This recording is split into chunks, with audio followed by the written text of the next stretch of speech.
Ces derniers temps, il est arrivé tellement de bonnes choses sur Netflix et Prime qu'on ne sait même plus par où commencer. Passons en revue les films qui méritent vraiment votre soirée.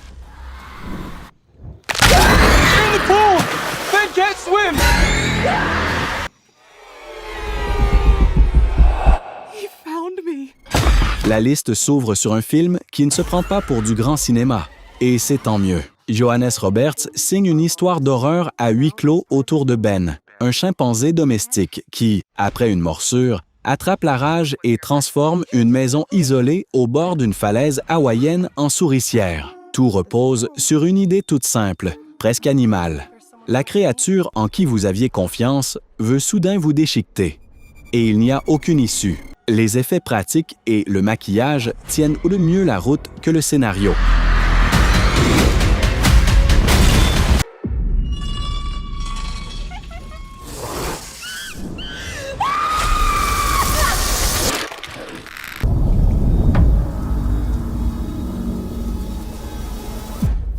De là, autant plonger, c'est le cas de le dire, dans une autre histoire de survie. 5 amis partent en Thaïlande pour une dernière aventure, avant d'entrer dans la vie adulte et s'inscrivent à une plongée dans un réseau de grottes inondées où, après une tempête récente, quelque chose de vivant et d'affamé s'est retrouvé coincé. Au fond, c'est un film de requin, déguisé en thriller claustrophobe dans d'étroits tunnels sous l'eau. À la réalisation, Jeff Wadlow, dont les précédents films comme Imaginary ou Fantasy Island se sont fait démolir sans pitié par la critique. No, no, no, no, no, no!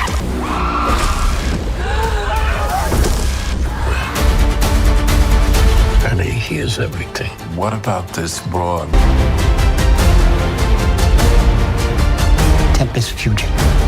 Là, on change complètement de registre. Julian Schnabel s'attaque au roman de Nick Tosches, où un manuscrit de la Divine Comédie, découvert dans une cave secrète du Vatican, atterrit entre les mains de la mafia new-yorkaise, pendant que Dante lui-même et un écrivain d'aujourd'hui coexistent dans 2 temporalités entremêlées. Oscar Isaac interprète les 2 rôles, entouré d'une distribution impressionnante avec Al Pacino, Martin Scorsese et Jason Momoa. Tout ça visait la grande déclaration sur l'art, la foi et la violence. Next time you see me, I need you to bring me 20,000. Time flies. Every minute. My creator.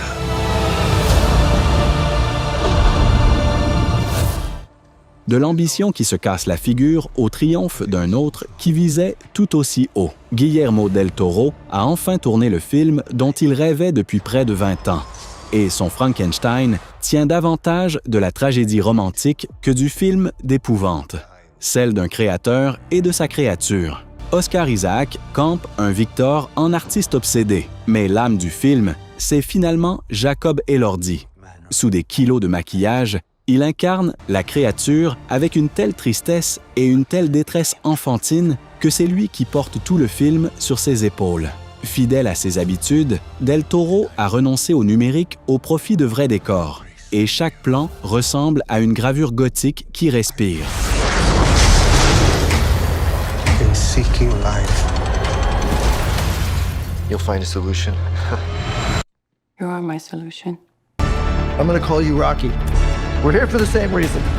His son is dying too. L'espace apporte une toute autre couleur. Ryan Gosling joue un prof de lycée qui se réveille à bord d'un vaisseau interstellaire, sans le moindre souvenir de la façon dont il est arrivé là, ni de la raison pour laquelle le salut de la Terre entière repose sur lui. Peu à peu, la mémoire revient, et avec elle, un compagnon.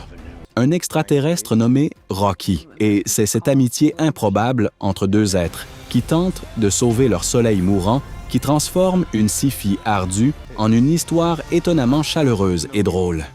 Phil Lord et Chris Miller filment ça avec l'énergie de leur grande aventure Lego. Et Drew Goddard, qui avait déjà adapté Seul sur Mars, sait tenir l'équilibre entre la science et l'humain. For this to go wrong.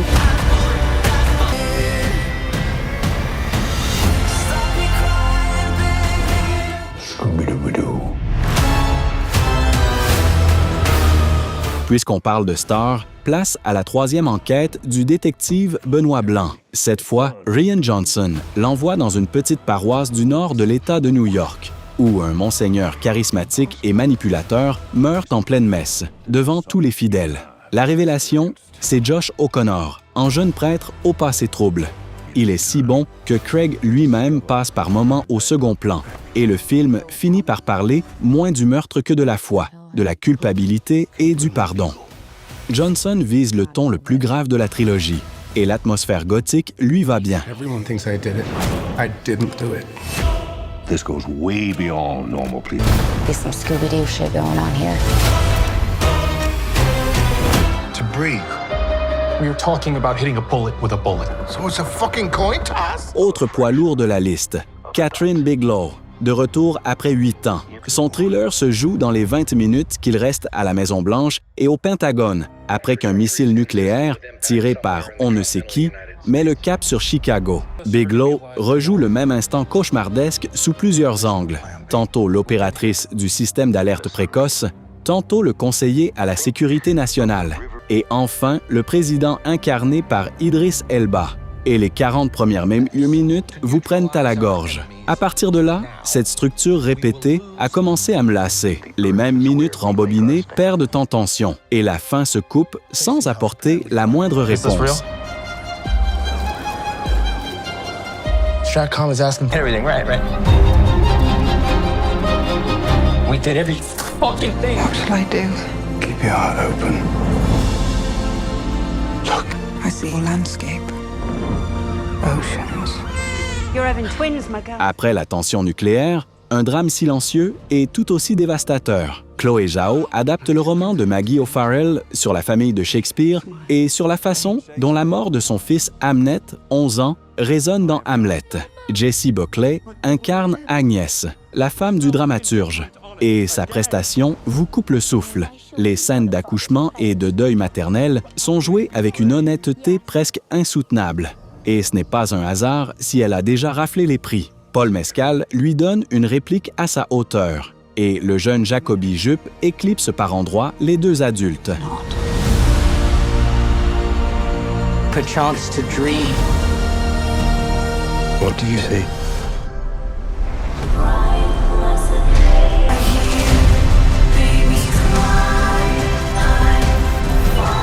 Changement brutal, de l'Angleterre élisabéthaine à une animation qui fonctionne aussi bien pour les enfants que pour les adultes. C'est l'histoire de Rose, une robot qu'une tempête échoue sur une île sauvage où elle doit apprendre à survivre parmi les animaux et, du jour au lendemain, devenir la mère d'un oison orphelin. DreamWorks a misé sur une image peinte, presque une aquarelle en mouvement qui hypnotise autant que le récit. Sous cette douceur apparente se cache une réflexion étonnamment adulte sur la maternité, la différence et ce que signifie être vivant.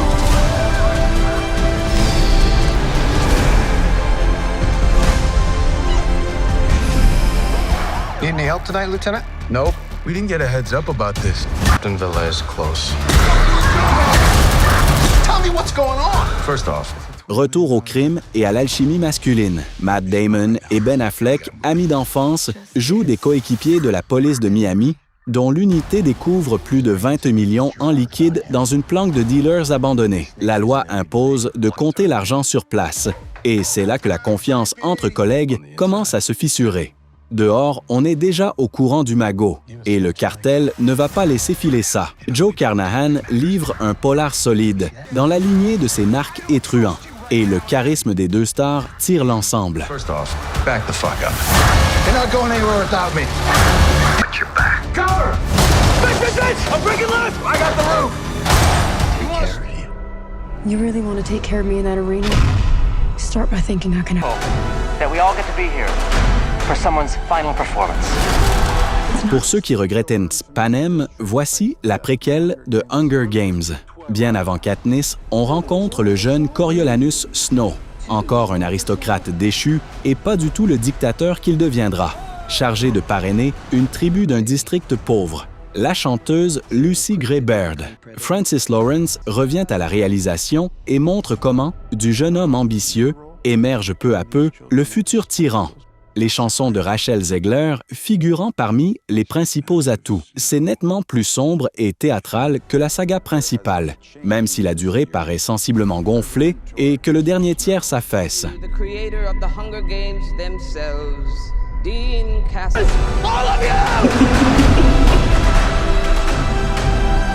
I'm obsessulated.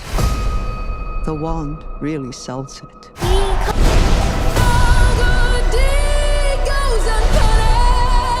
Vient ensuite la seconde moitié, la dernière, de la comédie musicale sur les sorcières de la Cité d'Émeraude. L'histoire d'Elphaba et de Glinda s'enfonce dans un territoire bien plus sombre. L'amitié est mise à l'épreuve. Et la méchante sorcière de l'Ouest devient enfin celle dont le monde se souvient. John M. Chu, remise sur la démesure, sur la puissance vocale de Cynthia Erivo et d'Ariana Grande, et sur le spectacle visuel. Une chose à savoir tout de même, c'est la deuxième partie, bâtie sur l'acte le plus faible et le plus décousu de la comédie musicale, si bien que beaucoup l'ont accueillie plus froidement que la première, avec nettement moins de charge émotionnelle et de tubes. Only you.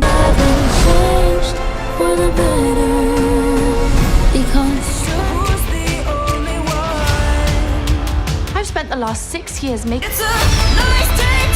It is up to you to find my favorite child. Bien plus léger, en comparaison, ce troisième retour de la petite sœur de Sherlock, Millie Bobby Brown, redevient Enola, désormais une détective adulte et aguerrie qui se prépare à épouser Tewksbury à Malte, jusqu'à ce que, la veille de la cérémonie, on enlève Sherlock lui-même en ne laissant qu'un carnet rempli d'indices chiffrés. Derrière la caméra, Philippe Barantini fait ses débuts, le réalisateur d'adolescence, et l'action lui réussit. Le problème, c'est que l'énigme est la plus faible de la trilogie, le méchant déçoit, et l'intrigue amoureuse ne cesse de voler la vedette à l'enquête.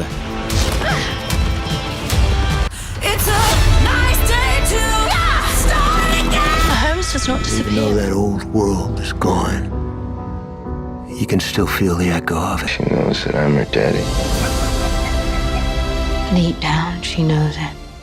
Un arrêt à part mérite d'être fait sur un joyau discret, presque invisible. Clint Bentley adapte la nouvelle de Denny Johnson sur Robert Grenier, un bûcheron et cheminot ordinaire dont la vie s'étend sur toute la première moitié du 20e siècle, de l'abattage de forêts centenaires aux pertes personnelles qu'il porte en silence. Joel Edgerton livre ici peut-être le meilleur rôle de sa carrière, presque sans dialogue, avec le visage et d'énormes mains burinées. C'est filmé avec une révérence quasi religieuse pour la nature, sur une voix off qui sonne comme une chanson populaire. This is rough work, gentlemen. Not just on the body.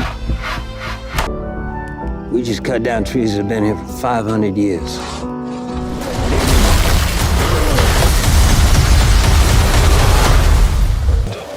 I want to find and kill the people who murdered my wife. On enchaîne avec un thriller d'espionnage et de vengeance. Rami Malek joue un cryptographe timide de la CIA dont la femme meurt dans un attentat. Et quand sa hiérarchie refuse de bouger, il décide de s'en charger lui-même, à coup de calculs plutôt que de points, plus analystes comme d'action. L'idée du vengeur brillant mais nul, physiquement, a du peps. Et Malek convainc dans le rôle. Mais l'exécution s'avère bien plus convenue que le postulat. L'intrigue roule sur les rails usés du genre et n'a pas grand-chose pour vraiment surprendre. Du cinéma soigné pour une soirée, tout à fait regardable, mais qui ne marque pas plus que ça. I have exactly the right person.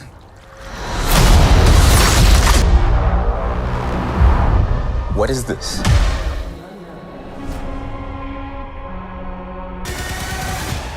You need to be quiet and move. Le postulat du suivant est presque génial à force de simplicité. Adam Driver contre des dinosaures. Un pilote s'écrase sur une planète inconnue et comprend qu'il s'agit de la Terre préhistorique, où il va devoir survivre parmi les prédateurs et conduire jusqu'à la capsule de secours la seule fillette encore en vie. Les auteurs de Sans un bruit avaient trouvé une super amorce, mais l'ont exploitée avec une nonchalance sidérante. Peu de tension, presque aucun personnage, et tout le potentiel du choc entre l'homme du futur et le passé se dilue en course d'un monstre à l'autre. Un de ces cas où l'affiche promet plus que le film. survivor.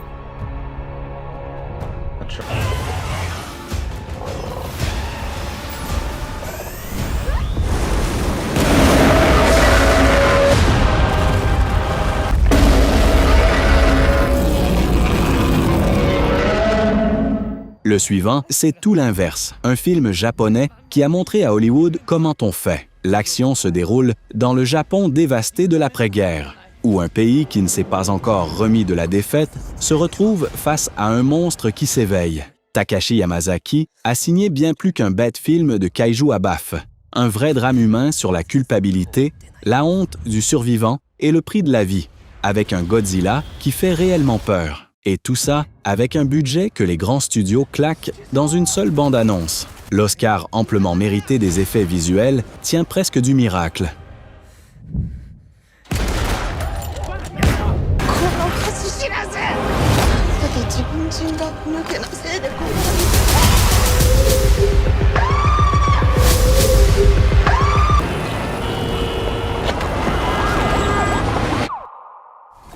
La liste se referme sur la préquelle de cet univers où l'on ne peut émettre le moindre bruit. Cette fois, on nous emmène au tout premier jour de l'invasion, à New York, une ville physiquement incapable de se taire. Au centre, au lieu de l'action pour l'action, il y a une femme atteinte d'une maladie incurable, son chat et un compagnon de rencontre qui cherchent simplement à survivre au chaos. Michael Sarnowski a fait glisser la franchise du spectacle vers un drame presque intimiste sur la manière d'affronter la fin du monde avec dignité. Et Lupita Nyong'o et Joseph Quinn tiennent ce ton sans une fausse note.